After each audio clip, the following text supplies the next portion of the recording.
De la rotonde, qui dans sa configuration telle qu'elle est, en principe il y a entre 500 places, je ne vois pas beaucoup de places de libre, alors je suis très heureux que nous soyons aussi nombreux à accueillir dans quelques instants donc Madame Virginie Calmez, qui est la tête de liste de l'Union de la majorité, pardon, de la majorité, de la future majorité.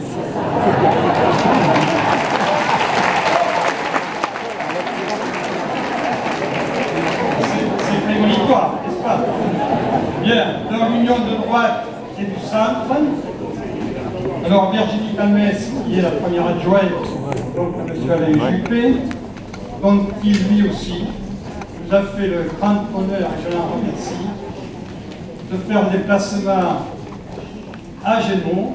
Je viens de lui dire, ça fait un moment Alain, que je ne suis pas venu à Gémeaux, et j'espère que tu ne prendras pas autant de temps pour y revenir, mais enfin, bon, il y a des échéances importantes qui sont pour lui aussi, après la régionale, bien entendu, et il sait pouvoir compter sur nous. Alors, bon, on sera à ses côtés, n'est-ce pas, ma chère Alain? La fin de ça, c'est une histoire qui va commencer tout de suite après la régionale. Bien, alors, mesdames, messieurs, j'ai l'honneur, le plaisir, l'honneur et l'avantage de recevoir dans l'ordre Madame Virginie Calmez, que je vous demande de...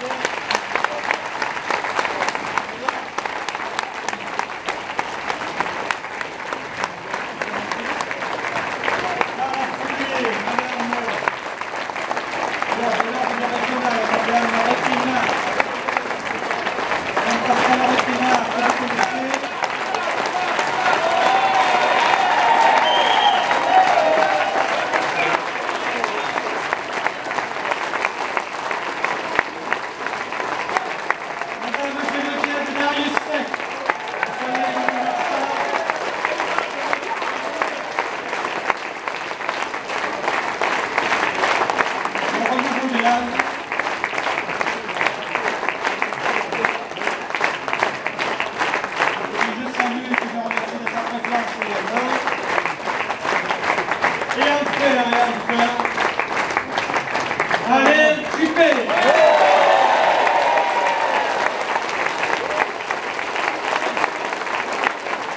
Maire de Bordeaux, ancien Premier ministre, Alain Mandarnier,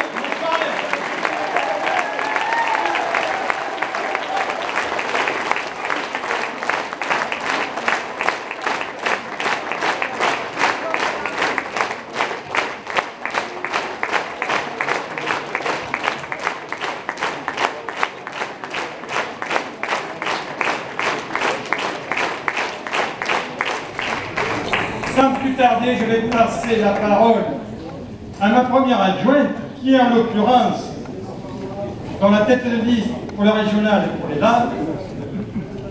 Je veux parler de Pascal Requena.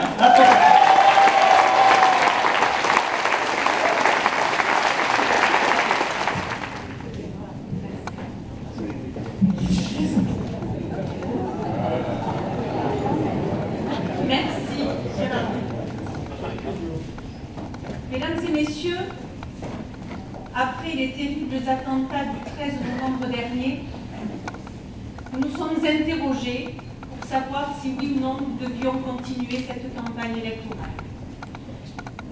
Nous avons décidé de ne rien changer. Nous avons décidé de continuer, parce que continuer, c'est résister. Il n'empêche qu'au moment de croiser le trait des mots et des idées, qu'au moment de donner quelques coups de crayon, tous ensemble ici réunis, nous n'oublions pas. Nous n'oublions pas qu'ils étaient blancs, beurre. Nous n'oublions pas qu'ils étaient fils, qu'ils étaient pères, qu'elles étaient filles, qu'elles étaient mères. Nous n'oublions pas qu'ils étaient 19 nations et que toutes et tous étaient la France.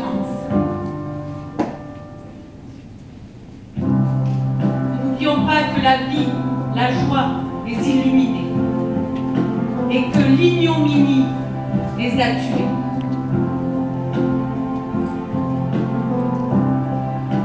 Une nation à terre, un pays à genoux, un peuple en larmes, nous disons non. Tous ensemble, nous disons non. Non à la barbarie, non à la tyrannie, non à l'infamie. Tous ensemble, nous disons non à celles et ceux qui, à coups de calache, veulent assaillir Paris. Nous disons non parce que dans Kalash, il n'y a que le mot lâche. Alors mes amis, aujourd'hui, levons-nous.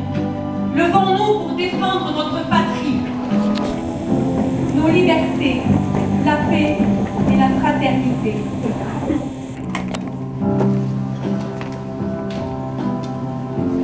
Levons-nous pour rendre hommage à Oda, à Mathieu, à Sven, à Thomas, à Gilles, à Valéria et à tous les autres. Levons-nous pour pouvoir continuer de battre le fer des mots et des idées. Levons-nous pour pouvoir continuer de donner quelques coups de cri. Levons-nous enfin pour la démocratie, pour notre patrie, pour la France.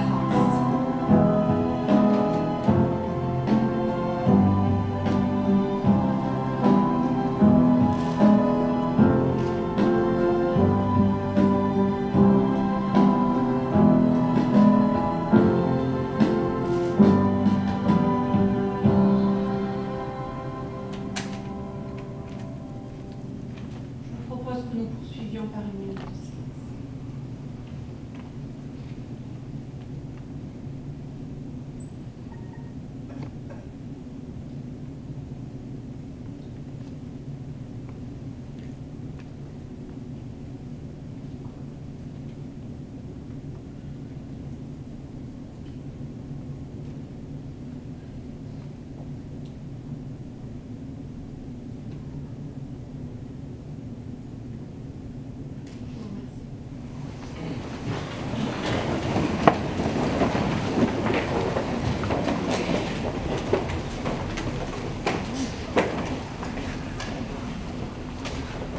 Monsieur le maire, cher Serge, merci de son accueil, merci de nous recevoir ici à Gémeaux.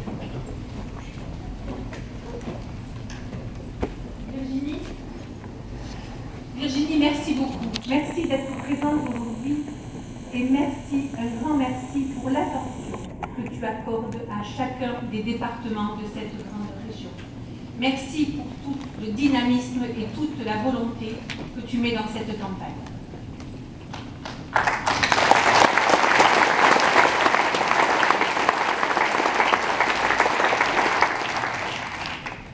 Chère Geneviève, Madame le maire de Mont-de-Marsan, chère Geneviève, merci de ta présence aujourd'hui, merci de ton soutien que tu m'as accordé chaque fois que cela m'a été nécessaire, et merci enfin de la confiance que tu m'accordes et sans laquelle je ne serais pas là aujourd'hui.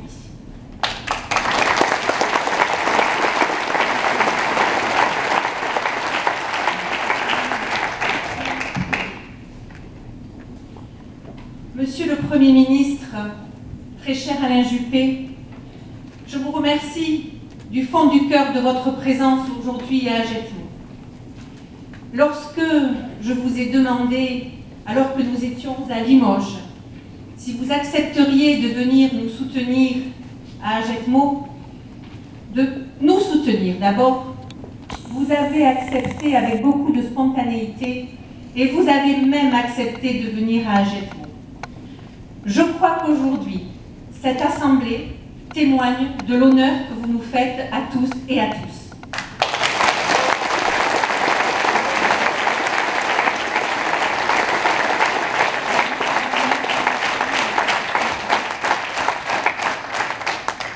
Monsieur le Premier ministre, je vais vous conter une anecdote. Vous ne le savez pas, mais nous avons ensemble une histoire.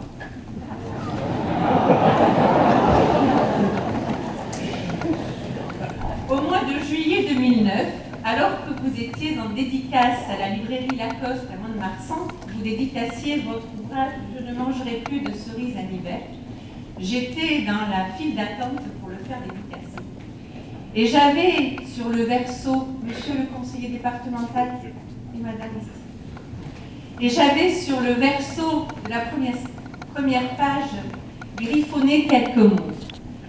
Ces quelques mots étaient un vœu que je formais pour vous. Je souhaite aujourd'hui dire à tous ce que seul moi sais. Ce vœu était le suivant. Je forme le vœu que M. Alain Juppé soit demain à la place à laquelle la France mérite qu'il accède.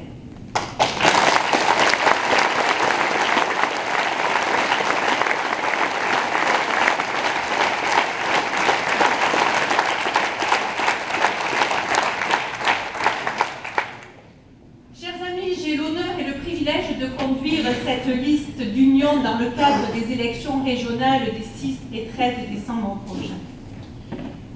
Cette liste des Landes que je vais vous présenter dans quelques instants est composée de militants et de sympathisants des partis le MoDem, les Républicains, l'UDI et CPNT. Je crois sincèrement que cette stratégie est la bonne, la stratégie de l'union, est celle qui nous a fait progresser. Et je pense sincèrement que c'est celle qui nous fera gagner dès demain.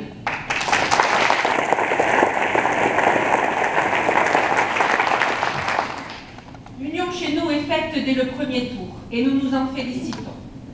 Alors pour ce qui est de nos adversaires socialistes, eux, ce sont des gens de conviction.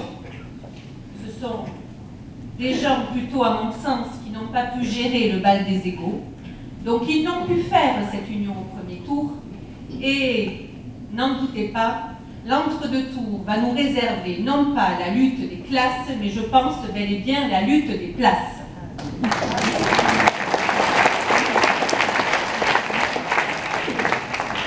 Alors dans les Landes, après les progrès de la droite et du centre, aux élections municipales et départementales, nous avons eu la volonté de capitaliser sur ce qui a été accompli, afin de pouvoir nous ancrer de manière durable, voire définitive.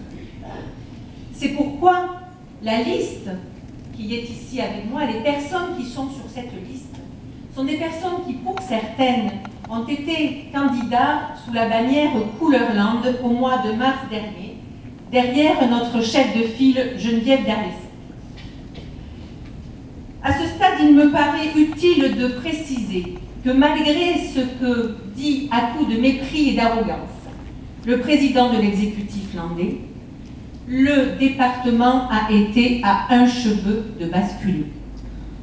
Pour mémoire, en mars dernier, la droite et le centre ont atteint des scores jamais atteints dans ce département, avec des progressions très importantes et avec également de très belles victoires.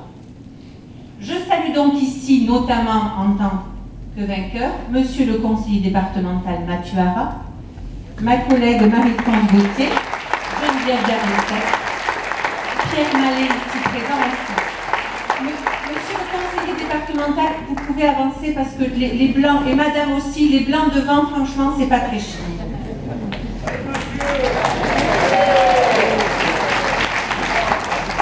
D'ailleurs, sur ces résultats, je pense que le président de l'exécutif landais ne se souvient pas que lui-même n'a réalisé que 50,77% au premier tour, là où en règle générale, il est largement au-dessus des 70 points. Donc, quoi qu'il en dise, quoi qu'en dise ce seigneur des Landes, sectaire, misogyne et méprisant, eh bien les candidats de Couleur Landes qui sont sur cette liste sont bel et bien des citoyens déterminés qui ont envie de continuer le combat politique qu'ils ont pour certains initié il y a très peu de temps, et je puis vous dire qu'ils ont tous une très grande valeur et que je suis très très fière qu'ils soient à mes côtés.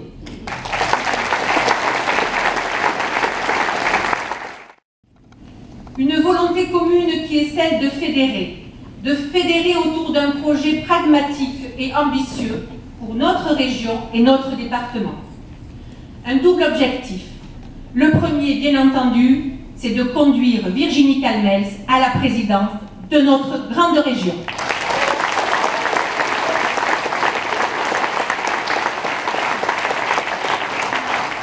Le deuxième sera de porter une voix forte et déterminée pour les 6 années à venir pour notre beau département des Landes. Mais je sais pouvoir compter sur elle.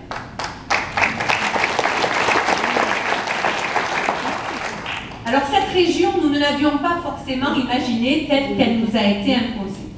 Ceci étant, j'entends depuis quelques jours que souvent les mariages forcés sont les mariages qui durent le plus longtemps.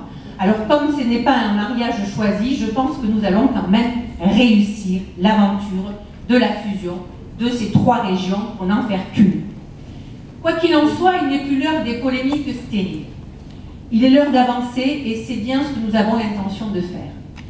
Ces 3 régions ont des atouts, des complémentarités et des différences dont nous devons faire une force.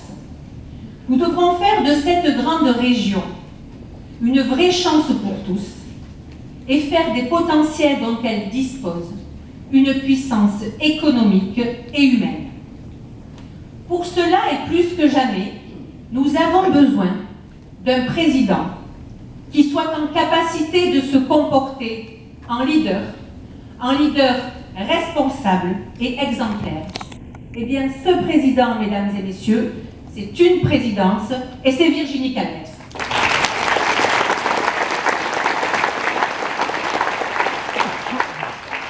Ce que je veux vous dire aujourd'hui, c'est combien j'ai confiance en elle pour notre région.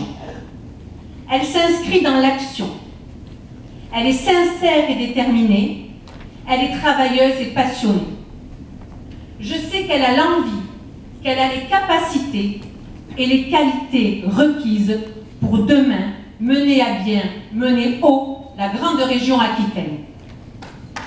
Elle saura relever les grands défis du XXIe siècle.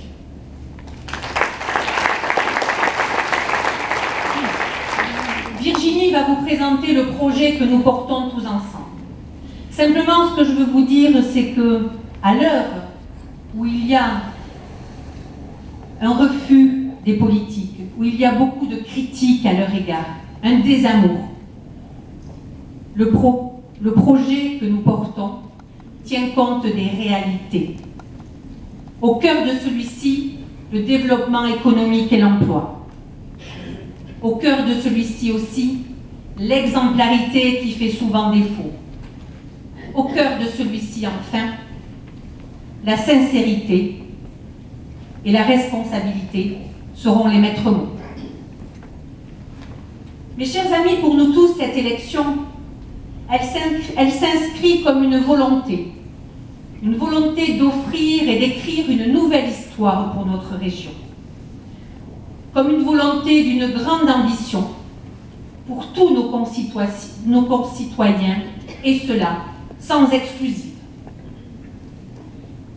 Alors en politique, il n'y a pas de fatalité. J'ai envie de me tourner vers vous, Monsieur le Premier ministre. Tout est question, je crois, de travail, de volonté, de courage, de détermination et de pugnacité. Et d'écoute. Lorsque nous avons les pieds sur terre, lorsque nous sommes ancrés, ce que je vous indique, lorsque nous avons le sens des réalités, nous sommes inéluctablement à l'écoute. Alors à ceux aujourd'hui qui doutent, à ceux qui sourient, à ceux qui ne croient pas que nous pouvons y arriver, eh bien je dis, souvenez-vous de mars 2014, cette terre de mission dans laquelle nous sommes. Quels sont les sondages? Qui aurait cru que des terres que nous pensions imprenables, que des citadelles socialistes tomberaient?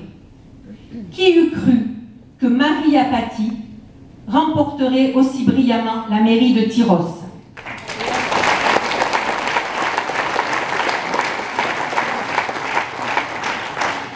qu'Arnaud Tozin renverserait le maire et conseiller général Jean-Pierre Dalme à Saint-Sevé.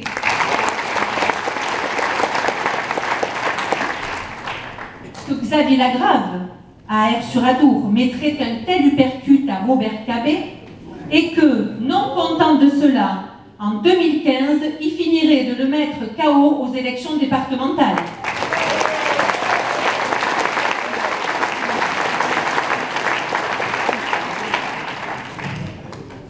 Que Geneviève Darrieussecq renverrait le meilleur d'entre eux à moins de 30%, continuant de porter l'estocade en mars 2015 et offrant ainsi 4 conseillers départementaux à la préfecture des Landes.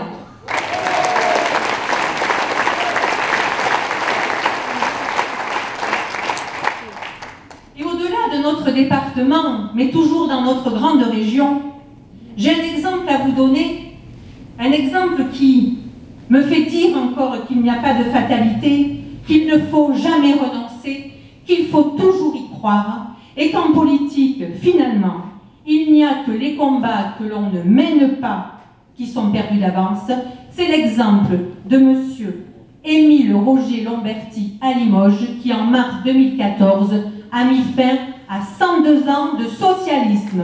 Alors 18 ans, c'est rien.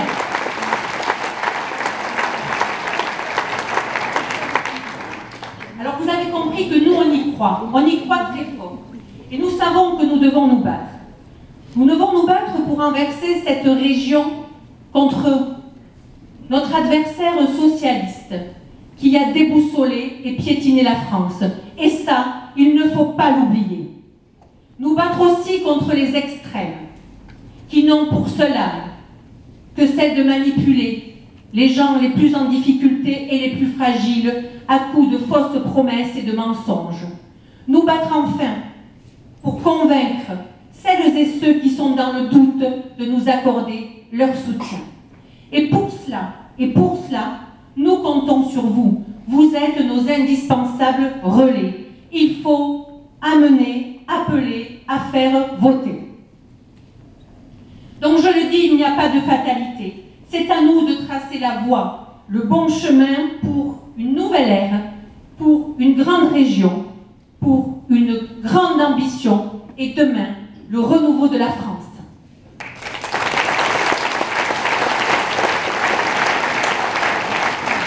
Mes chers amis, en conclusion, je vous dis, l'alternance, elle commence les 6 et 13 décembre prochains. Aidez-nous à changer les couleurs de la région. Votez et appelez à faire voter Virginie Calmels et la liste Génération Nouvelle Région.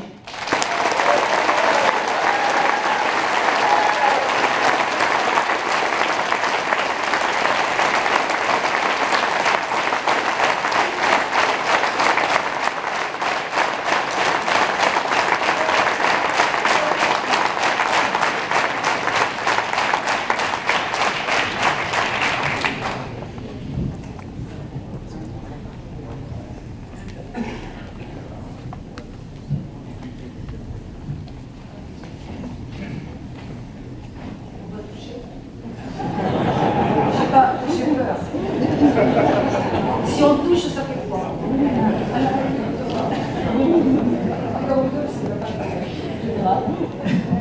Excellent. Bien, chers amis, alors, Monsieur le Premier ministre, cher Alain Juppé, très heureuse que l'on se retrouve une fois de plus dans ces terres landaises. Je crois que vous avez, enfin je ne crois pas, je suis sûre, vous avez de réelles attaches et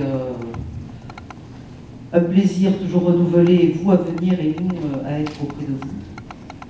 Virginie Calmels, formidable que vous soyez ici à Jetmo et dans les Landes aujourd'hui. Et Pascal, vous avez vu, elle est en forme. Hein, on ne s'est pas trompé quand même. Hein, voilà. Et Serge, merci, merci de ton accueil ici à Jetmo. Bon, je veux saluer tous les élus ici présents, ils sont nombreux, que ce soit conseillers départementaux, mais les maires aussi. Je vois beaucoup de mes adjoints de Mont-de-Marsan, des élus d'un peu partout, et puis vous tous, chers amis. Bon, moi, je suis très heureuse d'être ici. Pascal, vous avez vu, c'était la fille qu'il fallait dans cette élection. C'est vrai que bon, cette composition de liste, c'est toujours compliqué de faire des listes. Ce n'est jamais simple, mais la volonté de Virginie d'avoir d'abord la parité, moi ça me va droit au cœur. Moi qui suis une femme, ça me va droit au cœur que l'on respecte ces engagements de parité. Donc le souhait de Virginie Calmels d'avoir autant de femmes tête de liste dans les départements que d'hommes, donc 6 femmes et 6 hommes, puisqu'il y a 12 départements, je crois, a fait qu'il fallait une femme dans les Landes, et Pascal, c'était celle qui était la plus, enfin voilà, naturellement en position de travailler dans ce beau département, dans cette élection, pour ce beau département, dans cette élection. Donc moi je suis très très heureuse que cette liste ait pu se constituer ainsi autour de Pascal. Je veux remercier tous mes amis, je les connais tous là, qui sont assis, ces colistiers, et vous dire que oui, ça ressemble beaucoup à la liste couleur, enfin la liste. C'était pas une liste parce que ce n'était pas la même élection, l'élection départementale, c'était une élection un peu différente, que nous avons voulu mener comme une élection commune et une élection de liste, mais en fait c'était un scrutin uninominal, ça ne vous a pas échappé dans chaque canton, mais nous avons traversé de très très bons moments, avec une équipe formidablement soudée ce mois de mars dernier, et j'ai visionné l'autre jour une réunion publique de Alain Rousset avec Henri Emmanuelli à l'auberge landaise à Mont-de-Marsan. Je n'y étais pas, hein, parce que j'ai beaucoup de travail, vous savez, je ne vais pas perdre de temps non plus. Mais j'ai pris le temps de visionner un petit peu quelques, parce qu'il y avait quelqu'un qui filmait une caméra, de visionner un petit peu ce qui s'y est dit. Ben, ils ne nous aiment pas. Hein. Alors, ils ne nous aiment pas. Et Henri Emmanuelli n'y est pas allé de même morte. Hein. Il a quasiment dit qu'il était absolument scandaleux, cette liste était scandaleuse. Parce qu'elle était composée de ceux qui avaient perdu lors des élections départementales, qu'il a comparé ça à Pôle emploi, que ces personnes-là avaient été battues, donc démocratiquement, ils ne devaient pas revenir dans une élection. Enfin, j'ai entendu des choses incroyables. Mais il manque pas d'air. Hein. Parce que tout à l'heure, Pascal parlait, par exemple, de Robert Cabé, qui avait pris un coup, puis après un uppercut, mais il n'est pas au sol, le type. Hein. Il perd 2 élections, mais il est conseiller municipal d'opposition dans son conseil municipal, mais il vient la toupée de se présenter à la présidence de l'intercommunalité, et il est président de son intercommunalité et de l'intercommunalité. Je trouve qu'il y a des moments où on nous donne des leçons de démocratie, où on veut nous donner des leçons de démocratie. Je trouve que là, alors il y a lui, il y a M. Fortinon aussi qui est dans ce cas-là. Voilà, ils sont battus ces gens-là, mais non, ils reviennent par la fenêtre systématiquement. Donc il ne manque pas de touper, effectivement, Henri Emmanuelli, de parler ainsi. Puis, pour vous faire rire peut-être complètement, il disait à Alain Rousset, ouais, puis Darius Sec, là, tu veux pas la reprendre, là, on a la marre, tu veux pas la reprendre, puis d'ailleurs je payerai pour qu'elle, oui, c'était dit comme ça, oui, je payerai pour que tu la récupères. En fait, c'était d'un niveau, franchement, qui n'était pas très très élevé. C'était d'un niveau qui n'était pas très très élevé. Et je voudrais bien que, sans se prendre la tête, sans vouloir jouer aux gens très sérieux, sans vouloir, bon voilà, sans rechercher des buts qui n'en seraient pas, je voudrais que la politique, elle soit un peu plus digne. Voilà. Je voudrais que les gens soient un peu plus respectueux. C'est ce que j'essaie de mener comme combat dans ce département, et c'est difficile. Je souhaiterais que chaque personne, là où elle s'engage, elle soit respectée. Et moi, je trouve que nous avons une grande force, justement, avec nos candidats qui se sont présentés au mois de mars, c'est que nous avons créé un noyau de personnes qui ont envie de s'engager, qui veulent continuer à porter des objectifs positifs pour ce département des Landes et qu'il ne faut surtout pas qu'ils lâchent et que je suis très très heureuse de les retrouver sur cette liste. Donc franchement, merci à tous de vous être impliqués au mois de mars et nous continuons.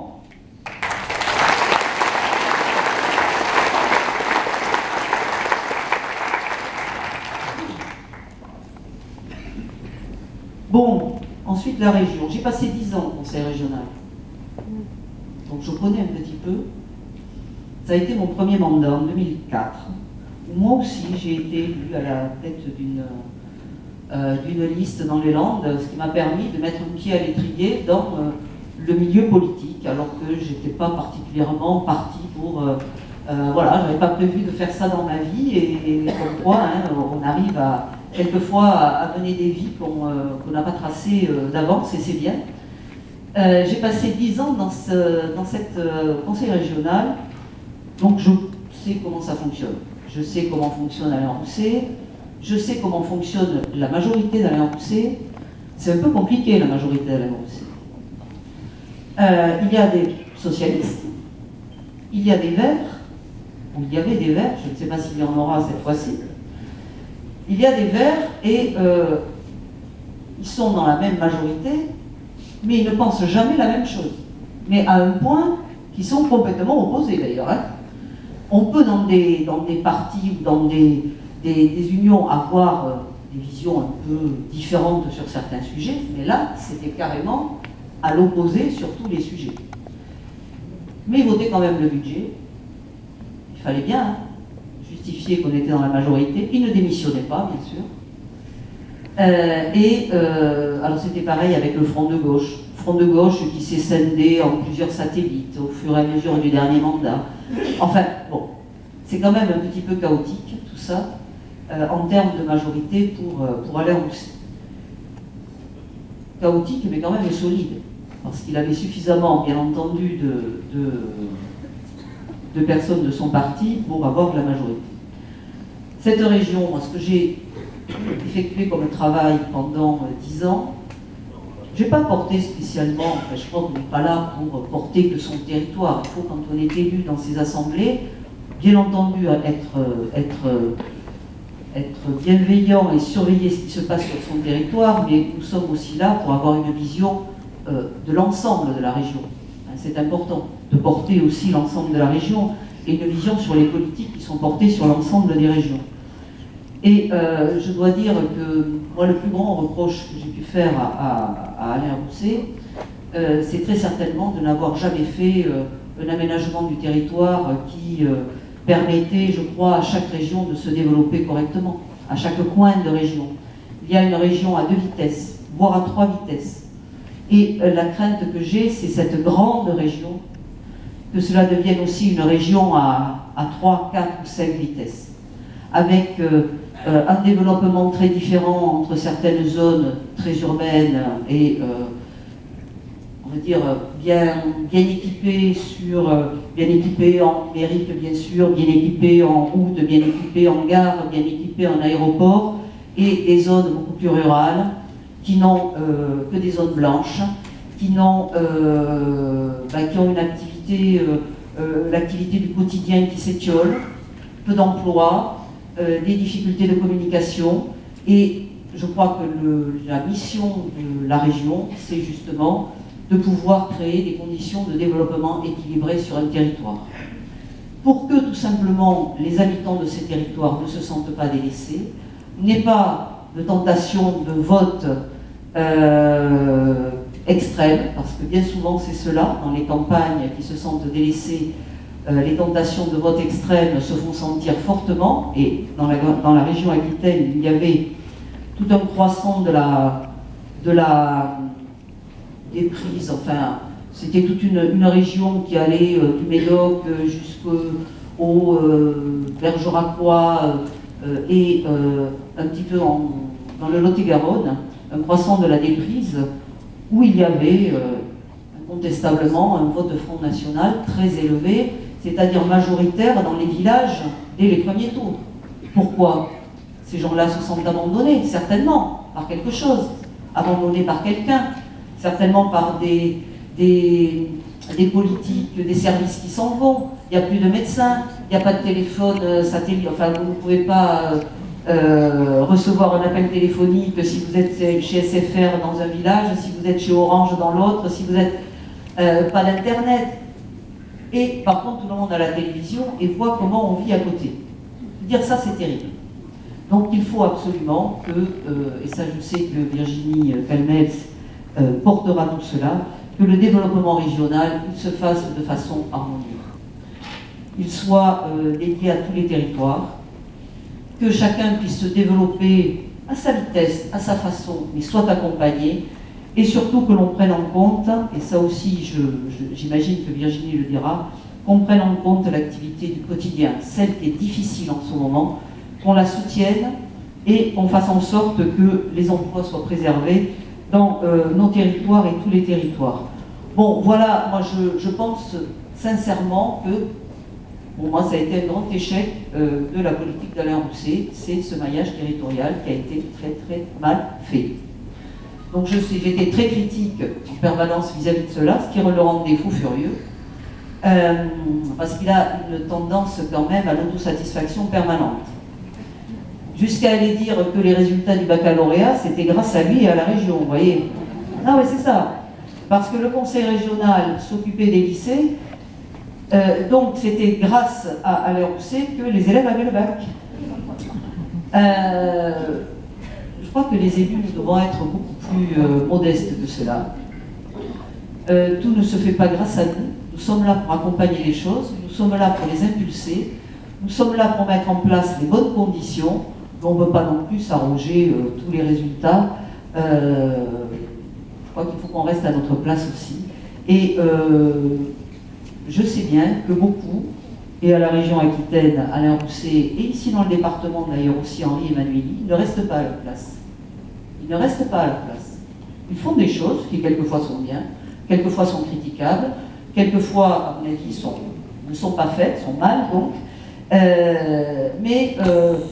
Voilà, j'estime que l'on n'a pas à pérorer parce qu'on a donné 1 000 € ou 10 000 € ou 50 000 € de subvention à quelqu'un qu'on a été le sauveur de la terre pour l'entreprise ou pour le grand sauveur de l'économie locale. Voilà. J'aimerais que les élus restent à leur place, qu'ils fassent bien leur travail, qu'ils soient respectueux entre eux, respectueux des personnes pour lesquelles ils travaillent, respectueux de leur population, et que l'on puisse évoluer, que l'on ait quelques valeurs, que l'on puisse évoluer, je crois, avec passion certes, avec envie sûrement, avec détermination c'est certain, avec écoute oui, que l'on puisse écouter, mais que l'on puisse évoluer sereinement au service là de la région. Alors Virginie et Pascal, et vous tous les colistiers, je veux d'abord je suis sûre que ça va le faire, vous le dire. Le contexte est difficile, on traverse une période difficile, j'espère que les gens iront voter, je compte sur vous pour dire à tout le monde qu'il faut aller voter, parce que c'est un beau geste aussi, de montrer que la démocratie, elle est en route et nous devons continuer à vivre, continuer à voter, à prouver que ce sont ces valeurs-là que nous voulons porter pour notre territoire. Je sais que les choses vont bien se passer, je connais votre dynamisme et votre détermination. Franchement, ça ferait du bien à la région, à la grande région, je ne sais pas comment elle va s'appeler. Peut-être que Virginie va nous le dire. Que cette nouvelle grande région, moi j'aimerais bien qu'elle ait une présidente. Je vous le dis, certainement parce que je suis une fille, je ne sais pas. Mais j'aimerais bien que cette nouvelle grande région ait une présidente. Voilà.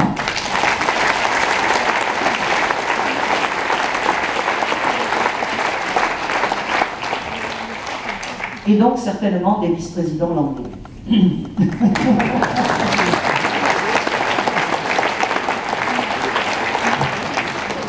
Très bien, j'arrête là parce qu'il y a beaucoup de personnes beaucoup plus importantes que moi qui vont parler après moi.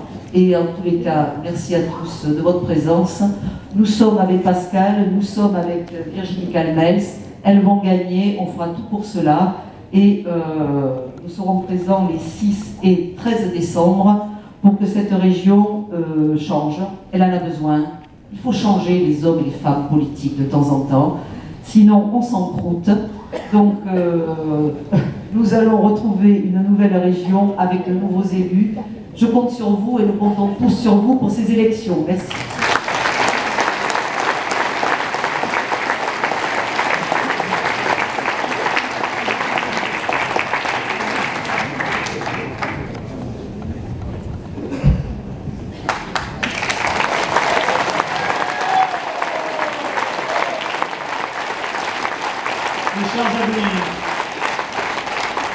Chers amis landais, vous savez combien je suis toujours heureux de me retrouver parmi vous.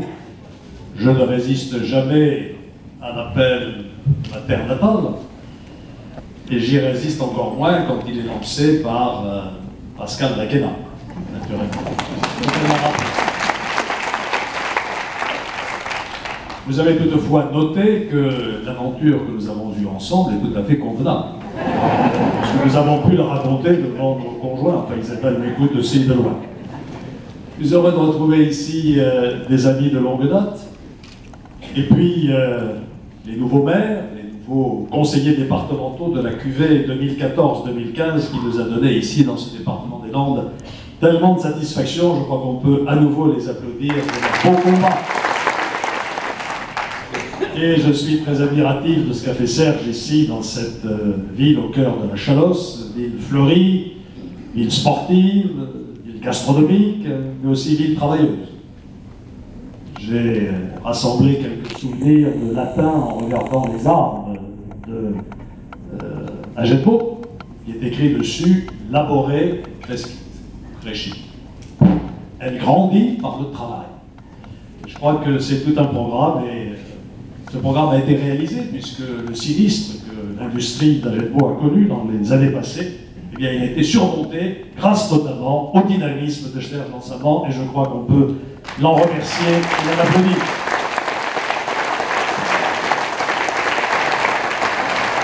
Merci aussi à Geneviève Dariussec d'être parmi nous. Merci de tout le travail qu'elle fait, non seulement dans la capitale des Landes, mais aussi sur l'ensemble du département, puisqu'elle a animé cette reconquête départementale qui a failli faire basculer la majorité. Elle a à nouveau renforcé ses positions sur le terrain. Et puis je dois dire que la conception qu'elle se fait de la politique est proche de la mienne.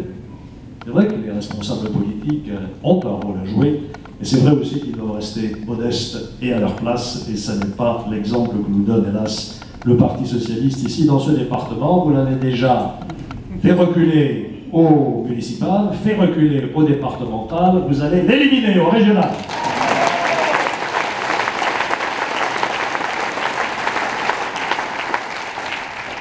Le contexte national est certes difficile, et bien sûr j'ai moi aussi une pensée pour ces 130 morts, massacrés dans des conditions barbares, au cœur même de Paris. J'étais hier à Marmande, avec Virginie Calmels, et la ville de Marmande a été endeuillée, puisque l'un de ses enfants est mort au Bataclan. Tant de blessés aussi. J'étais également hier à Bordeaux, et je recevais des nouveaux arrivants dans la ville, et parmi eux, il y avait un artiste dont les deux bras étaient sous les bandes, puisqu'il a été blessé lui aussi au Bataclan, et il m'a raconté le cauchemar qu'il a vécu tout en réussissant à s'enfuir. Et puis tous ces jeunes qui s'étaient réunis tout simplement pour partager un moment de fête, la musique qui les unit tous, à travers toutes leurs différences, qui ont été eux aussi tout à fait traumatisés par ce qu'ils ont vécu. Alors, nous leur devons à tous solidarité et en même temps détermination farouche dans le combat que nous allons mener contre cette peste terroriste. L'unité de la nation est plus nécessaire que jamais pour gagner ce combat, et nous le gagnerons.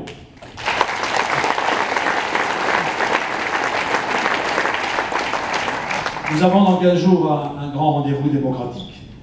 Dans 15 jours, jour pour jour. premier tour des élections régionales, et notre devoir, c'est aussi de livrer ce combat, puisque dans une démocratie, quand on demande aux citoyens d'aller voter, eh bien, c'est un moment capital. Nous faut donc mobiliser nos électeurs, et c'est la raison pour laquelle j'essaye de porter le plus souvent possible à Limoges, à Poitiers, à Marmande, on va faire la liste, à Bordeaux, naturellement, mon soutien à Virginie Calmels, qu'on peut à nouveau encourager et féliciter pour la magnifique campagne qu'elle développe depuis des mois et des mois. J'ai fait connaissance de Virginie il n'y a pas si longtemps, il y a moins de 2 ans, je ne la connaissais pas, des amis communs nous ont présenté, et je me suis dit tout de suite, là, il y a une pépite qu'il ne faut pas laisser échapper. Et je peux vous dire que je n'ai pas été déçu depuis. Elle m'apporte son soutien dans l'équipe municipale de Bordeaux, puisqu'elle est mon adjointe en charge du développement économique, et Dieu sait si c'est une tâche importante. J'ai pu mesurer très rapidement d'abord sa capacité de travail, c'est une bosseuse.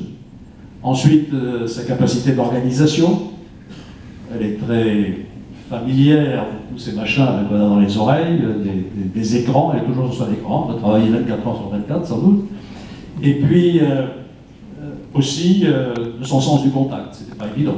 Quand on a fait carrière dans l'entreprise privée, on n'est pas toujours particulièrement prédisposé à faire les marchés, aller sonner chez les commerçants, et elle le fait avec beaucoup de gentillesse et beaucoup de tact. Et puis elle a su rassembler toutes les formations de la droite et du centre et la société civile.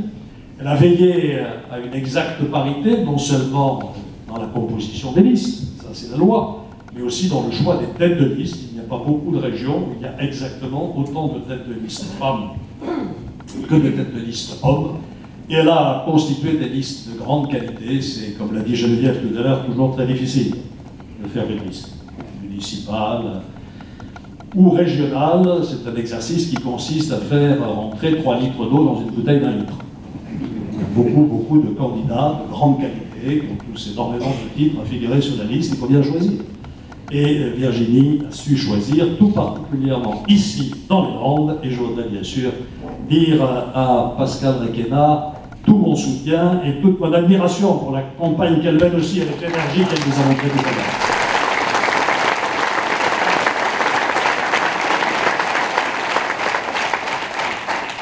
Elle a plein de cordes à son arc, elle est mère de famille, c'est une lourde charge. Elle a des activités professionnelles qui l'ont mise en contact avec la réalité sociale de notre pays. Elle est élue, premier adjoint au maire d'Agetmo et vice-président de la communauté de communes. Bref, je suis sûr qu'elle va, dans les 15 jours qui viennent, donner à cette campagne tous les noms qu'elle mérite, comme elle le fait depuis des jours et des jours. Et puis, je voudrais saluer ses colistiers qui sont là. On vous les a présentés tout à l'heure, pour une mention particulière pour le dernier. Alain Dudon, c'est bien d'accepter d'être le dernier. C'est un siège tout à fait symbolique pour pousser la liste. Et donc, je vous souhaite à toutes et à tous une brillante élection.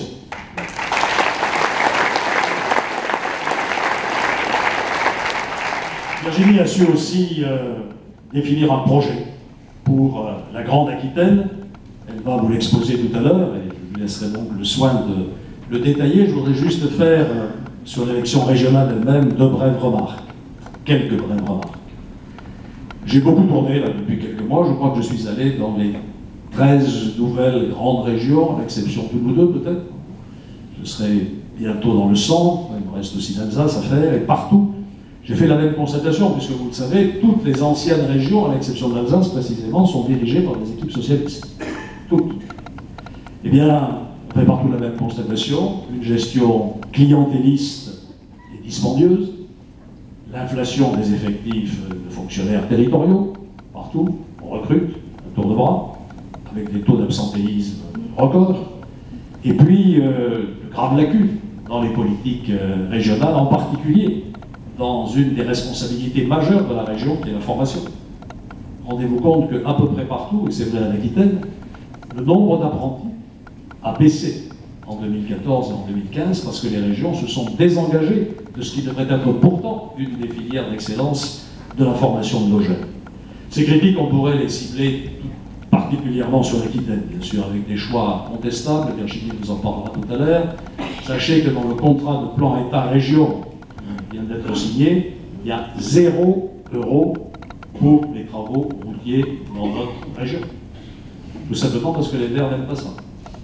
Et que M. Rousset est obligé de temps en temps de faire des concessions pour préserver sa majorité. Il y a un sujet qui me tient particulièrement à cœur, peut-être à vous aussi, quand vous venez à Bordeaux, c'est la rocade. Ça roule pas trop, voilà, je vois. Et oui, donc il est urgentissime de la mettre à 2 fois 3 voies, parce que ça ne concerne pas que les Bordelais. C'est un axe nord-sud, tous les camions qui filent vers l'A63 et ensuite vers Anda, ils passent. Eh bien, le contrat de plan État-région, bataillé pour ça, prévoit l'achèvement de la mise à 2 fois 3 voies de la rocade, mais financé comment? 50% l'État, 50% Bordeaux Métropole, la région, 0. J'ai fait la constatation avec Virginie Calmels, partout ailleurs, il y a des besoins extrêmement importants en termes d'infrastructures routières, mais la région s'en désintéresse. Comme elle s'est désintéressée durant toute cette période de l'artisanat et du commerce, ou des toutes petites entreprises, qui sont pourtant les premiers employeurs de la région. L'emploi dans la région, les créations d'emplois, ce n'est pas les grandes entreprises comme Dassault et Thales, même si on en a évidemment besoin, même si ce sont des locomotives, ce sont les toutes petites entreprises et les PME, et la région ne s'y est pas intéressée. On nous dit toujours que le social, c'est le monopole des socialistes. Il y a bien longtemps que cette fadaise a évidemment été démentie par la réalité, mais on a encore l'exemple avec ce contrat de plan État-région dont je vous parlais. Vous savez que la région draine des crédits européens, c'est ce qu'on appelle le FEDER, et dans ces crédits européens, une partie sont consacrés aux quartiers sensibles dans les agglomérations de notre région, pour les aider à se développer. De ces sites, c'est important, j'y reviendrai, si on veut éviter que la jeunesse de ces quartiers ne bascule, hélas, dans la radicalisation. Il faut être présent dans ces quartiers. Eh bien, dans les autres régions, qu'est-ce qui se passe? Pour la métropole de Lille, la région apporte, au titre de ses quartiers sensibles, 39 millions. À Marseille, 11 millions et demi. À Rennes, 19. À Nantes, 23. À Bordeaux, 2,5. Voilà la politique sociale de la région Aquitaine, et je pourrais allonger la liste. Il est donc impératif de changer la gouvernance ou le gouvernement de cette région, et je fais confiance bien sûr à Virginie Calmels pour lui redonner l'élan qu'elle mérite.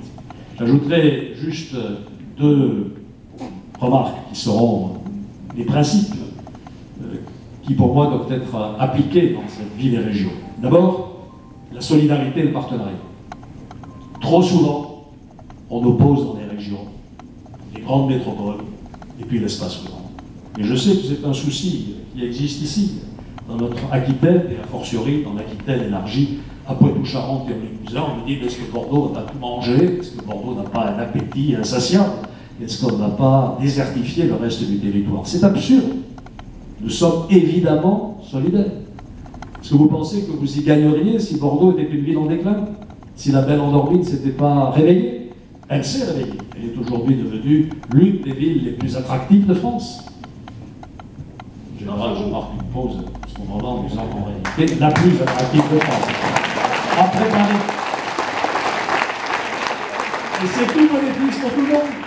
C'est bénéfice pour l'ensemble du territoire, c'est bénéfice pour l'ensemble de la Gironde, c'est bénéfice pour l'ensemble, évidemment, de la région. Je prends un seul exemple, le tourisme. Il y avait 2 millions de touristes à Bordeaux en l'an 2000, il y en a 6 millions cette année. Ils ne restent pas à Bordeaux, ils vont sur le bassin d'Arcachon, ils vont dans le Périgord, ils vont à Cognac, ils vont au Pays Basque, ils vont sur la côte landaise.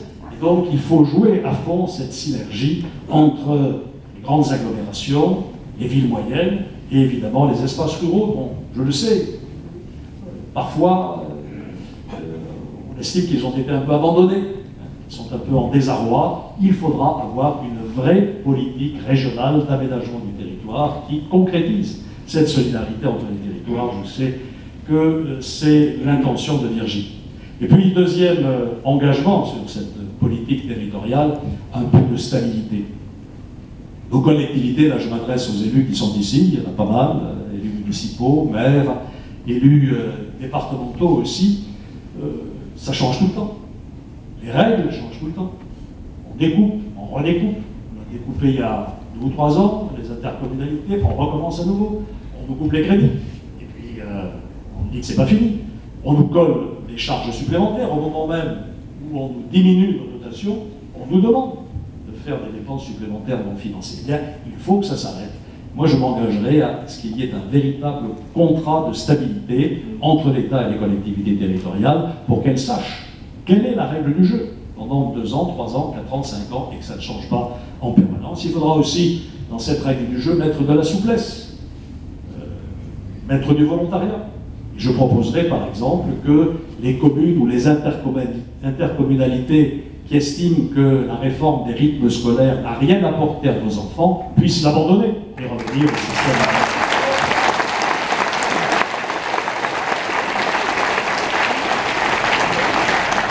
Voilà comment il faudra demain gérer nos collectivités territoriales et tout particulièrement notre grande région. J'ai demandé en confidence à Virginie si elle pouvait me révéler le nom de la future grande région.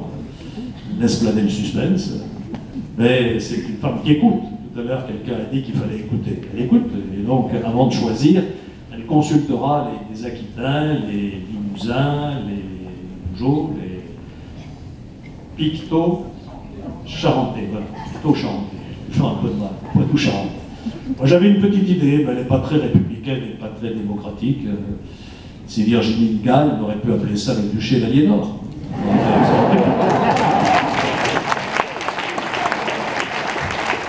C'est pas une boutade parce que les limites de la nouvelle région sont à peu près les limites du duché d'Aliénor. La capitale de ce duché, c'était pas Bordeaux, c'était Poitiers. Limoges jouait un rôle très important. Enfin, on ne va pas revenir à l'arrière. Un mot, si vous le voulez bien, encore du contexte national, parce que ces élections régionales seront l'occasion, bien sûr, comme toujours, lorsqu'on fait appel au peuple, seront l'occasion pour les Françaises et les Français de dire ce qu'ils pensent de la façon dont ils sont gouvernés aujourd'hui. Bien sûr, face à la menace terroriste, qui est forte, qui est très forte, qui est extrême, pas simplement chez nous, chez nos voisins, je crois que Bruxelles est en état d'urgence aujourd'hui même, eh bien, il faut évidemment que les Français se serrent les coudes, qu'ils fassent bloc. On est en guerre, et c'est une forme de guerre. Nous ne l'avons pas voulu, nous ne l'avons pas déclaré, c'est l'État islamique qui nous l'a déclaré. Bien, quand on est en guerre, il faut se serrer les coudes, je l'ai dit, il faut faire prévaloir l'unité des Françaises et des Français dans la dignité. C'est ce que j'ai essayé de faire depuis 10 ou 15 jours dans chacune de mes interventions publiques, à la radio ou à la télévision, en évitant les querelles partisanes et les récupérations politiciennes. Ces récupérations politiciennes, elles viennent de tous les côtés d'ailleurs. Il ne faut pas nous faire non plus le coup du gouvernement d'union nationale. On ne va pas se retrouver au gouvernement avec un parti socialiste dont nous ne partageons pas les orientations politiques. Et je le dis tout clair, en 2017, si je gagne les primaires, ou plus exactement quand j'aurai gagné les primaires,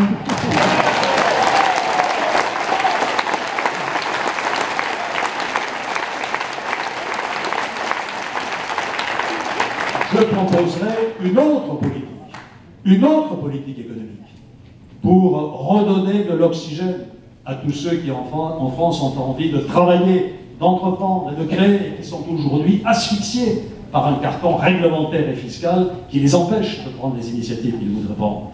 Il faudra par exemple renoncer à ce boulet des 35 heures, qui est une vieille pattern du passé, pour laisser la possibilité aux entreprises de négocier elles-mêmes le temps de travail. Il faudra aussi revoir le code du travail. Combien de chefs d'entreprise, je ne parle pas des grands, du CAC 40, je parle des PME qui me disent on pourrait embaucher aujourd'hui. On a des bonnes perspectives. Mais si demain la conjoncture se retourne et qu'on était là sur obligé de licencier, on ne sait pas combien de temps ça va prendre, on ne sait pas combien ça va nous coûter, résultat on n'embauche pas. Mais il faut faire sauter ce verrou et je ferai des propositions en ce sens. Je proposerai une autre politique fiscale. Il faut arrêter de matraquer fiscalement les Françaises et les Français. Il faut réorienter l'épargne des Français, qui est importante. C'est un pays qui épargne beaucoup. Il y a beaucoup d'argent en France. Il y a beaucoup de pauvres, c'est vrai.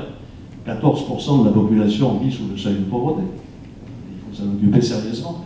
Mais il y a aussi beaucoup d'argent qui parfois va s'investir ailleurs, à l'étranger. Il faut le ramener chez nous et faire en sorte qu'il puisse s'investir dans nos petites et moyennes entreprises. Je proposerai une autre politique pénale, une autre politique de la justice. Je n'ai rien contre la personne de Mme Taubira.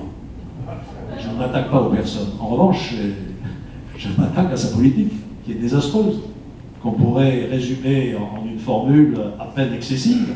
comme il n'y a plus de place dans les prisons, je ne mets plus les gens en prison. Voilà un peu ce qui se passe aujourd'hui. Et on en voit le résultat, évidemment, catastrophique. Il faut changer complètement de pied et se donner les moyens d'une sanction pénale effective. Il faut savoir qu'aujourd'hui, 70% des peines prononcées ne sont pas exécutées comme elles ont été prononcées. C'est-à-dire qu'elles sont réduites et limitées. Eh bien, il faut absolument changer le cap de cette politique si on veut rétablir la sécurité dans notre pays. Je proposerai une autre politique de santé. Le tiers payant obligatoire, c'est une bêtise. D'abord, ça n'était pas une nécessité sociale. Ceux qui ne peuvent pas payer, ils sont des gens. La CMU, par exemple. Et en revanche, ça va créer pour les médecins des tracasseries administratives supplémentaires. Et puis, tout ce qui est gratuit et gaspillé. Même le téléphone, d'ailleurs. Non, c'est pas gratuit. C'est pas grave. Je suis indulgent, en plus, c'est le téléphone de ma sœur. La grande, c'est comme ça. Parce que j'ai mes deux sœurs aujourd'hui. La grande et la petite.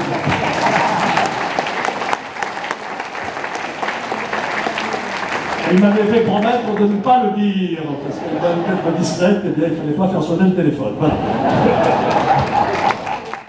On m'a affublé Alain Rousset lors de notre dernier débat télévisé sur TV7. Je vous invite à le regarder parce qu'on voit que M. Rousset, lui, ne connaît pas les chiffres de la région qu'il dirige depuis 18 ans. J'avoue que c'est inquiétant. Et puis, malheureusement, on l'a vu, tous les coups sont permis. Donc, aujourd'hui, moi je dirais que, parce que je suis optimiste de nature, qu'il faut tourner ça en positif et se dire que cette fébrilité, cette agressivité, ce qui était, vous l'avez dit tout à l'heure Geneviève, de la misogynie, du sectarisme, eh bien effectivement, et beaucoup de suffisance et souvent dans un comportement extrêmement méprisant, est devenu un comportement carrément méchant. Eh bien mes chers amis, moi je me dis que s'ils en sont là, c'est qu'ils ont peur. Et que ça veut dire que cette campagne, elle est en train de prendre sur le terrain et que nous les inquiétons si fortement qu'ils en sont là. Et donc je crois que c'est un message d'espoir pour nous tous. Les 6 et 13 décembre prochains, nous pouvons gagner cette grande région.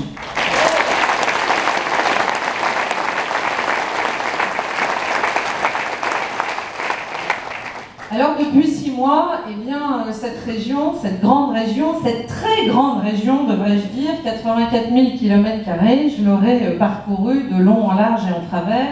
Je vous donnerai le total des kilomètres qu'on déclarera dans nos comptes de campagne. Je pense que ce sera impressionnant.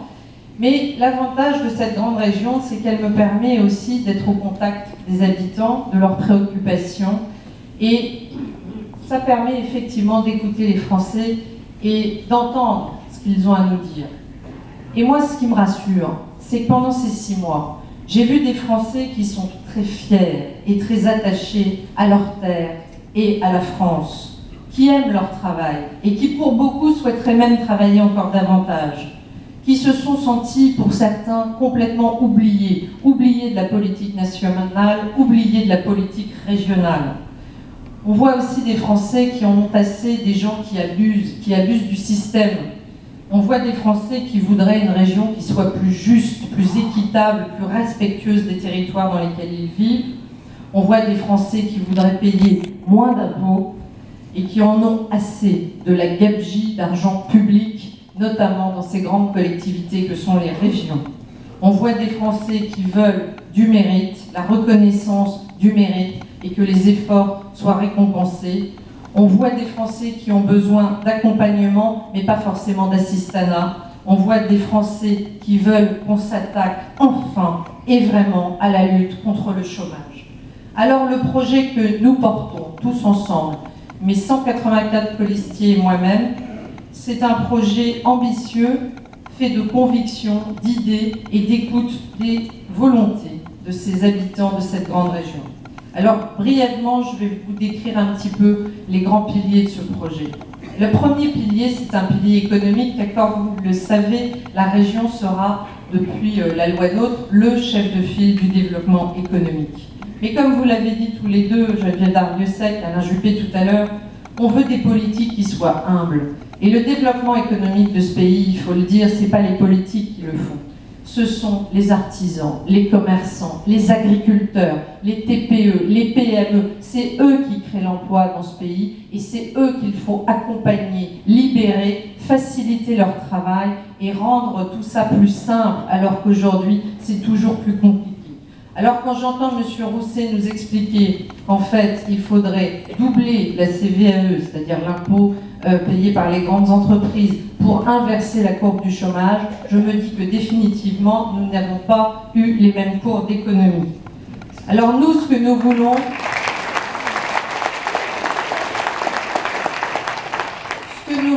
c'est faciliter les aides aux entreprises. Aujourd'hui, c'est un maquis incompréhensible de 391 aides qui vont à 70% à l'industrie. Seuls 16% des aides vont aux TPE, aux artisans, aux commerçants. C'est simplement 8 millions d'euros sur un budget d'1,4 milliard d'euros dans cette région Aquitaine.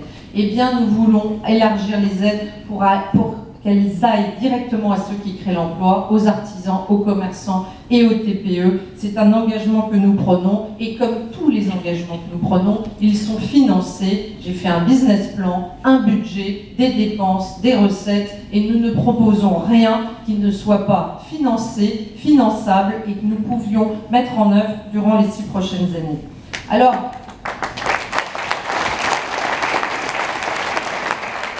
pour favoriser les artisans, les commerçants, les TPE et les PME, c'est bien sûr la mise en place d'avances remboursables. C'est aussi le fait de faire du microcrédit pour les artisans et les primo-entrepreneurs. C'est aussi le soutien à la transformation numérique. Et puis, il y a un sujet qui me tient particulièrement à cœur. Pour monsieur Alain Rousset qui vient du business, il n'a pas vraiment compris qu'une des préoccupations majeures des acteurs économiques, c'est la trésorerie. Et la région se doit d'être exemplaire en la matière et nous nous engageons à payer les entreprises fournisseurs de la région à réception de factures.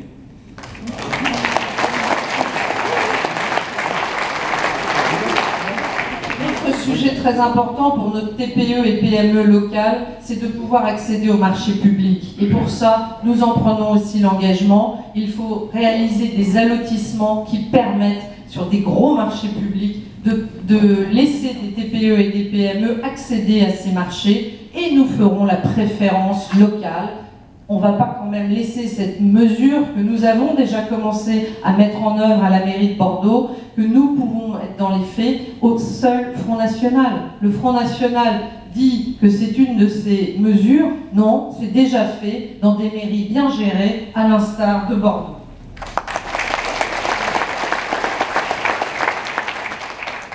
Et puis, pas de développement économique sans connectivité numérique. Donc ça, c'est un sujet fondamental. C'est le pilier du développement économique. Avant de parler des aides aux entreprises, qui sont, somme toute, très négligeables au regard du très gros budget de la région, le vrai problème, c'est le rattachement au numérique. Et nous, ce que nous voulons et ce que nous allons faire, c'est que 100% de la population soit connectée au très haut débit pour 75% et au haut débit pour 25%. Il faut que 100% de la population puisse avoir accès au haut ou au très haut débit dans les 6 prochaines années et qu'on mette fin aux zones blanches ou grises dans cette grande région qui sont des freins évidents au développement économique.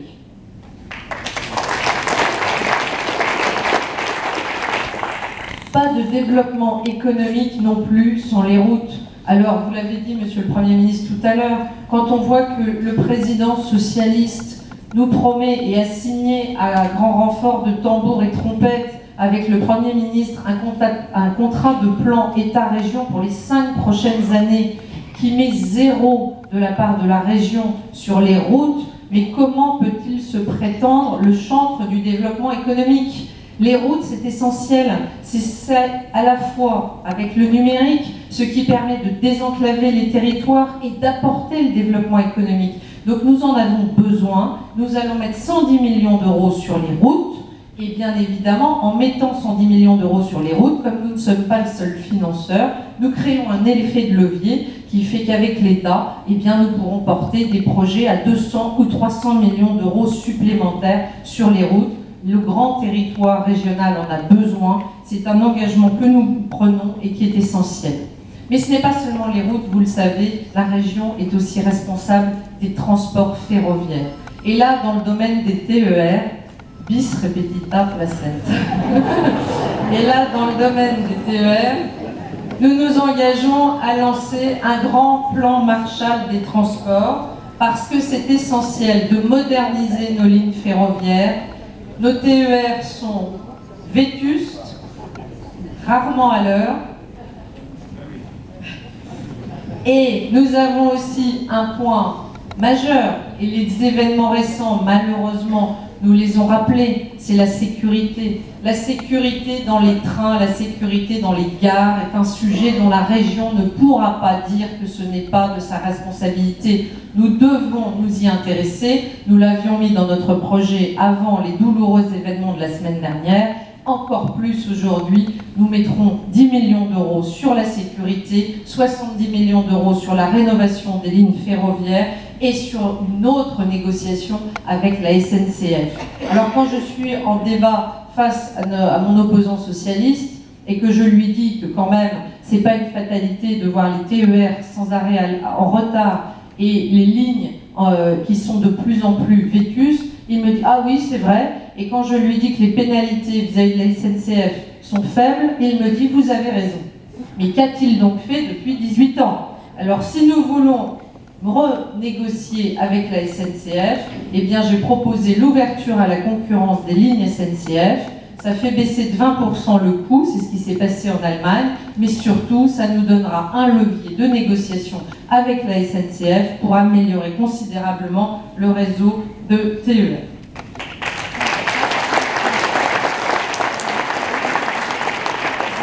Et puis dans notre projet, très important pour nous, c'est la justice et l'équité. C'est aussi de veiller à ce que chacun puisse avoir les chances de réussite. Et pour ça, la formation est un pilier majeur de notre projet. Nous voulons doubler le nombre d'apprentis pour cette grande région. Parce que l'apprentissage, c'est noble, parce que l'apprentissage, ça porte ses fruits, parce que 85% des apprentis ont immédiatement un emploi et deviennent demain des chefs d'entreprise de talent. Donc nous mettrons le paquet sur l'apprentissage, c'est 220 millions d'euros que nous mettrons sur l'apprentissage pour à la fois développer les CFA et les financements de CFA, mais également pour abonder les entreprises de plus de 11 salariés qui ont vu leurs aides annulées par les lois socialistes votées, une fois encore, par mon opposant socialiste député. Et c'est aussi travailler sur le transport et l'hébergement des apprentis. Et puis la formation professionnelle, c'est un sujet important pour cette grande région. Nous devons mieux flécher les formations vers les besoins. Aujourd'hui, dans cette région, nous avons des emplois non pourvus dans le domaine du bâtiment, dans le domaine de l'hôtellerie, dans le domaine de la restauration, parce qu'ils ne trouvent pas la main-d'œuvre formée à ces métiers. Eh bien, demain, nous voulons simplifier la formation. Aujourd'hui, plus de 330 formations différentes, dont beaucoup ne mènent à rien, et aider à mieux matcher l'offre et la demande, que la formation débouche sur un emploi. C'est ça que nous voulons faire, et nous allons le faire avec des moyens supplémentaires. Alors vous pourriez vous dire comment elle trouve ces moyens, je vais vous le dire tout de suite. Nous allons prendre des décisions. Mon opposant socialiste, tout seul, lui, a décrété que dans les Pyrénées-Atlantiques, il fallait ressusciter une ligne ferroviaire touristique entre Pau et Canfranc. C'est 470 millions d'euros d'argent public. L'État a refusé, le département a refusé, les élus locaux ont refusé, mais M. Rosset, tout puissant, a décidé de faire cette ligne qui sera structurellement déficitaire et qui n'apporte pas grand-chose, hormis, bon, je n'ose penser que c'est parce qu'il a une maison à proximité. Donc nous arrêterons cette ligne.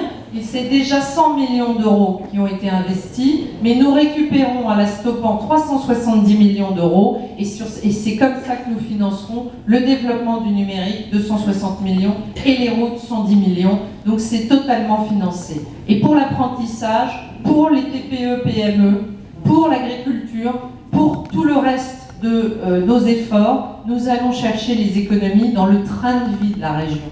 Parce que quand on regarde de près cette région, M. Rousset a multiplié par 3 les effectifs en 5 ans pour le siège du conseil régional, sans qu'aucun changement de périmètre n'ait eu lieu. Si vous regardez les dépenses de bouche, de véhicules, de fonctionnement, de déplacement, de réception, de voyage à l'étranger, je pense que, et c'est l'hypothèse que nous avons prise dans notre budget, réduire de 5% par an toutes ces dépenses, quel patron de TPE ou de PME ne sait pas le faire? Donc nous le ferons à la grande région et nous récupérons 300 millions d'euros sur les frais de fonctionnement de cette grande région. Et puis, je le dis aussi, les fonctionnaires qui partent à la retraite, on ne va pas les remplacer pour une raison simple. On nous a expliqué que cette loi NOTRe visait à faire des économies, qu'on allait fusionner 3 régions. Eh bien, fusionnons les 3 régions, nous ne garderons pas 3 DRH, 3 directions financières, 3 directions de l'agriculture. Vous savez que le personnel fonctionnaire est protégé, mais à minima, nous devons le dire et l'assumer, nous ne remplacerons pas les départs à la retraite. C'est comme ça que nous gagnerons des finances importantes pour les investissements de demain.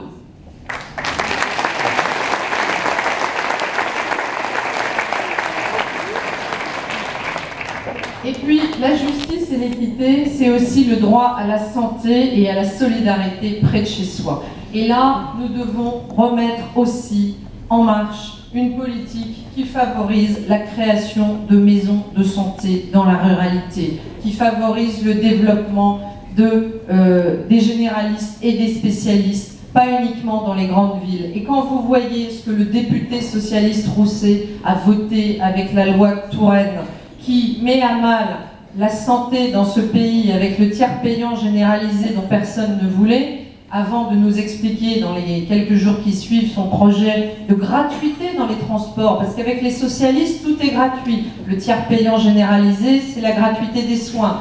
Les transports, c'est la gratuité pour tous, surtout à quelques semaines des élections. Mais rassurez-vous, tout ça n'est pas gratuit pour vous, parce que tout se retrouve en impôts. Donc nous, ce que nous voulons, c'est remettre une machine en route, notamment en ruralité, par le numérique, par les routes. C'est le désenclavement, mais la nécessité, le point essentiel, c'est la santé et c'est l'éducation. Et nous nous engageons à développer les maisons de santé dans la ruralité, comme à développer la construction en milieu très rural pour lutter contre la désertification et offrir une nouvelle vie à nos villages et à nos centres-bourgs.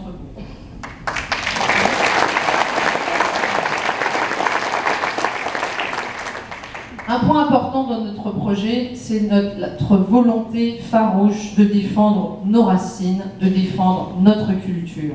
Et là encore, la culture, c'est le reflet de ce que nous sommes. Et nous avons besoin de protéger notre culture et de protéger aussi notre patrimoine culturel, nos églises, nos lieux qui sont si enviés par nos touristes. Et je rappelle que nous serons demain la 2e région touristique de France. Donc nous mettrons des moyens sur la réhabilitation de notre patrimoine. Et puis, nos racines, c'est aussi notre terre, nos bois et nos forêts, et c'est pas dans les Landes que je vais quand même oublier d'en parler. Nous sommes riches de notre culture du travail de la terre et de ses fruits. Alors, je crois que nous devons être fiers d'être la première région agricole d'Europe et nous devons être fiers d'être la première région bois et forêt de France. Mais pour ça, il ne faut pas qu'on s'endorme et il faut qu'on continue à mettre des moyens quand mon opposant socialiste a réduit les crédits à l'agriculture de 5 millions d'euros. Nous voulons financer la modernisation des exploitations et du matériel agricole. Nous voulons accompagner les métiers de la terre dans leur défense comme dans leur développement, et j'en ai parlé, via aussi la formation et l'apprentissage. Bien sûr, nous avons un vrai sujet d'accessibilité à l'eau, et nous serons favorables à toutes les petites, on ne va pas reparler des barrages de Sievin, c'est de toutes ces conséquences, mais en revanche, nous devons permettre l'accessibilité pour nos agriculteurs à l'eau et favoriser les rétentions d'eau.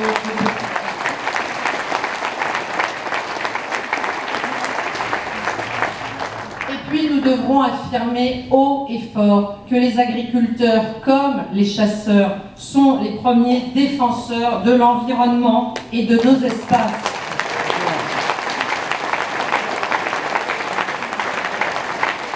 Et que la protection de l'environnement, ce n'est pas l'apanage des écologistes de gauche, que nous aussi, nous sommes des défenseurs de l'environnement.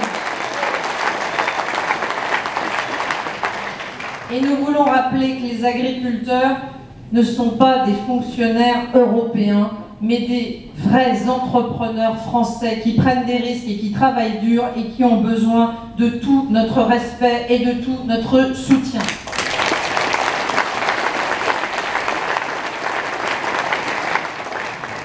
Et enfin, dans ce projet, nous allons vouloir mettre le respect des territoires au cœur de notre action demain. Le respect des territoires, c'est de l'équité dans le traitement de ces 12 départements. Aujourd'hui, nous avons une région qui est extrêmement centralisée. Tout se décide à Bordeaux, tout se décide beaucoup dans le bureau du président du conseil régional actuel.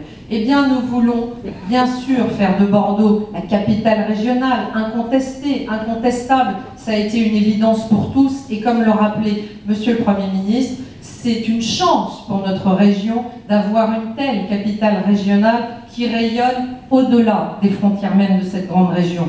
Mais nous voulons garder des capitales territoriales fortes, nous voulons garder à Poitiers, à Limoges et au Pays Basque des capitales territoriales qui gardent des fonctionnaires territoriaux, mais qui gardent aussi des directions. Non, nous ne concentrerons pas à Bordeaux toutes les directions régionales. Non, nous ne concentrerons pas à Bordeaux tous les cadres A de la fonction publique. Nous avons besoin de diriger cette grande région différemment, en réseau, grâce au numérique, passer un cap vers la modernisation, vers la vidéoconférence, vers le télétravail. Tout ça, c'est la modernité et notre conseil régional doit faire ce que font toutes les entreprises de France et de Navarre, c'est-à-dire évoluer vers une modernité que peut nous permettre le numérique demain.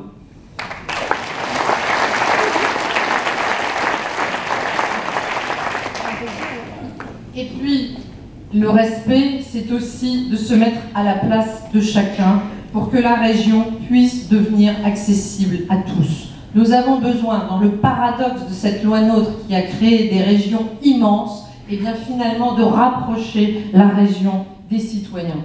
Et pour ça, il faut surtout d'abord et avant tout de la simplification de normes, de réglementation, de paperasserie. Alors nous nous y sommes engagés, nous voulons supprimer 100 contraintes par an. Il y a des toutes petites contraintes qui vont juste à augmenter le temps d'ouverture d'un service. C'est supprimer une contrainte, augmenter juste la durée d'ouverture d'un service, mais c'est aussi supprimer un certain nombre de réglementations et de formulaires. Et j'ai proposé que l'administration remplisse elle-même les formulaires qu'elle génère pour se rendre compte de la lourdeur, de la redondance, voire de l'inutilité d'un grand nombre de formulaires.